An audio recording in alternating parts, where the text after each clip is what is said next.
Bismillahirrahmanirrahim. Assalamualaikum warahmatullahi wabarakatuh. Alhamdulillahirabbil alamin wa bihi nasta'in wa la udrina waddin. Wassalatu wassalamu ala asyrafil anbiya wal mursalin sayyidina Muhammad sallallahu alaihi wasallam wa ala alihi washabihi ajmain, amma ba'du. Qala Allah ta'ala fi kitabil karim, a'udzu billahi minasyaitonir rajim. Bismillahirrahmanirrahim. Syahrul Ramadan alladzi unzila fihil Qur'an hudal linnasi wa bayyinatin minal huda wal furqan. Al-ayat. Shadaqallahul azim. Ma'asyiral muslimin rahimakumullah. Marilah kita panjatkan puji serta syukur kehadirat Allah Subhanahu wa taala yang telah banyak memberikan nikmat kepada kita, baik nikmat iman, nikmat Islam maupun nikmat lainnya. Salawat serta salam tidak lupa kita sampaikan kepada Nabi Muhammad SAW sebagai suri tauladan bagi seluruh umat manusia yang telah menunjukkan jalan kebenaran serta agama Islam yang mulia ini. Ma'asyiral muslimin rahimakumullah, dalam hidup kita pastinya mengalami peristiwa yang membekas dalam ingatan, sehingga bisa jadi peristiwa tersebut telah merubah pikiran serta tingkah laku dalam kehidupan kita. Begitupun dalam sejarah Islam, ada beberapa peristiwa yang telah merubah sejarah peradaban dunia. Mungkin ada asatidzah dan ayah bunda yang mengetahuinya, namun izinkan Al-Fakir menjelaskan beberapa peristiwa Islam yang terjadi bulan Ramadan. Yang pertama, Perang Badar. Kalau dilihat dari silsilah atau dari sirah Nabawiyah, Perang Badar terjadi di tahun 2 Hijriah, tepatnya tanggal 17 Ramadan. Latar belakang terjadi Perang Badar saat Rasulullah SAW berada di Madinah dan meminta para sahabatnya untuk mencegat kafilah dagang Abu Sufyan yang telah pulang dari Syam. Namun saat itu Abu Sufyan mendengar kabar tersebut, lalu meminta bantuan kafir Quraisy untuk mengirimkan bantuan mencegah Rasulullah SAW dan pasukannya. Kemudian berangkatlah pasukan kafir Quraisy yang berjumlah sekitar 1.000 orang dengan peralatan perang yang sangat lengkap untuk menghadapi pasukan Rasulullah SAW yang berjumlah hanya 300-an. Kenapa jumlahnya 300? Dikarenakan saat itu Rasulullah SAW tidak mewajibkan seluruh kaum di Madinah untuk berperang, dan tujuan awalnya hanya untuk mencegat kafilah dagang Abu Sufyan.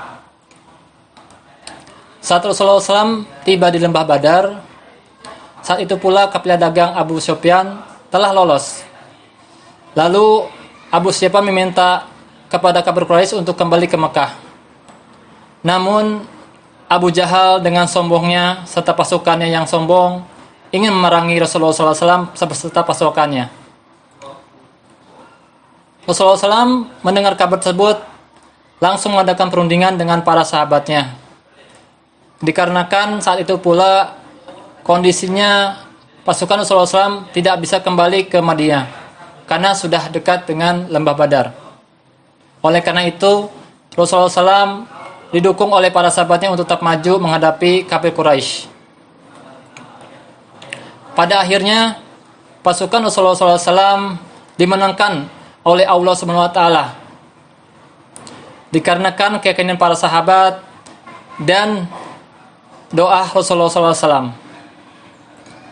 Di antara musuh Allah yang terbunuh itu adalah Abu Jahal, yang sangat membenci Islam dan sangat membenci keponakannya, yaitu Muhammad SAW. Yang kedua, Fatu Mekah atau penaklukan kota Mekah. Dari sirah Nabawiyah, terjadinya Fatu Mekah itu di tahun 8 Hijriah. Latar belakang terjadinya Fatu Mekah dikarenakan pelanggaran oleh pihak Quraisy dan Bani Bakar terhadap perjanjian Hudaybiyah.